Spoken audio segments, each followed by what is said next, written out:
Seal चप्पड़ बहुत सारे village हैं ये, और वहाँ पे सतराना हल्का में तेईपुर, बादशाहपुर और अनेक हैं, 30-35 गांव अफेक्टेड हुए। जीरी जो पूरी खराब हो गई है जी फसल, 3-3, 4-4 फुट पानी वहाँ पे आया है।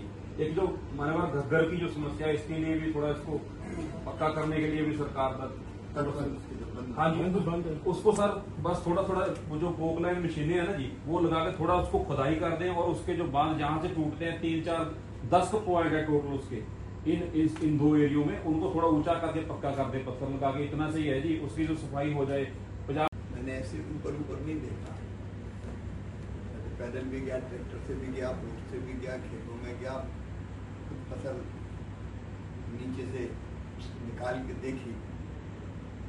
और मैंने ये देखा कि धान जैसी फसल, अपन ये मानते कि 2-3 दिन डूबने में कुछ नहीं होता उसका, लेकिन 26 तारीख से डूबी, सड़ गई जड़ें, बदबू आ रही थी, यहाँ तक कि गन्ना भी नहीं टिकता। ये हालत हुई है, तो ऐसी तबाही मैंने कभी देखी नहीं थी। एक फसल जो डूब गई वो खत्म हो गई, दूसरे उस पर सिल्ट कई जगह जमा हो गई, कई जगह ऐसी रेत जमा हो गई कि जब तक वो ढंग से नहीं हटाई जाएगी तब तक जमीन खेती के लायक नहीं बचेगी, और निकालने में कितना समय और श्रम और पैसा लगेगा वो एक अलग विषय है। तीसरी चीज आपकी बिल्कुल सही है, मकान या तो गिर गए या कमजोर इतने हो गए कि कभी भी गिर जाएंगे। चौथी चीज मवेशी का नुकसान, हमारे पशुओं का, गाय भैंस, उनका नुकसान हुआ है, या तो मारे गए या फिर निकल गए। कुछ लोगों ने तो बताया कि पाकिस्तान निकल गए, उनकी जान जहाँ बच सकती है। तो बहुत से बॉर्डर के आसपास के पाकिस्तान तरफ भी चले गए, और जो बचे उनके लिए भूसे की, चारे की भयानक समस्या पैदा हो गई है। एक बात और मुझे बताई कि जो बॉर्डर के इलाके हैं उनमें शत्रु संपत्ति की जमीन, उनके नाम पे जमीन नहीं है तो उनके नाम पे कोई मुआवजा नहीं मिलता। ये समस्या मेरे ध्यान में आई, जो बड़ी है, क्योंकि बॉर्डर इलाका भी हमारा काफी बड़ा है।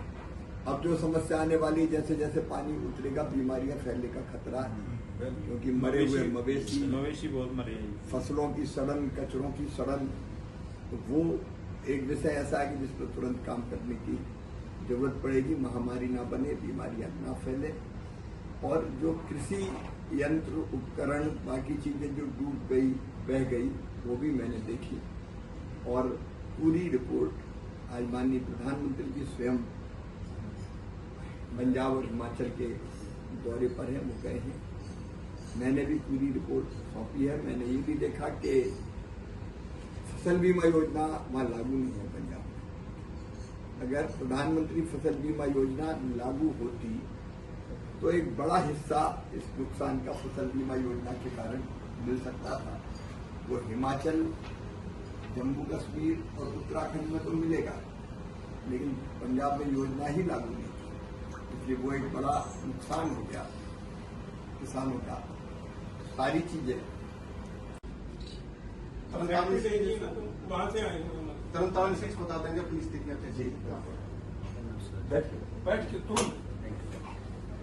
वैसे तो सभी की जो समस्याएं सेम ही है, जो हर बर्बाद इलाके हैं, लेकिन मैं बात करूंगा तरन के जो हरी के हेड पे है, जहाँ संगम होता है ब्यास और सतलुज का, वहाँ का एक गांव है मरड, वहाँ 25 फुट ऊपर गांव है। वो नीचे से जब तेज पानी का बहाव आता है तो वो अभी हमारी जो जमीन है लगभग 15 किले है, जो जमीन नीचे गिर गई है, उसके लिए हमारे को वहाँ फौज भी लगानी पड़ी। फौज ने आने के स्थिति को संभाला।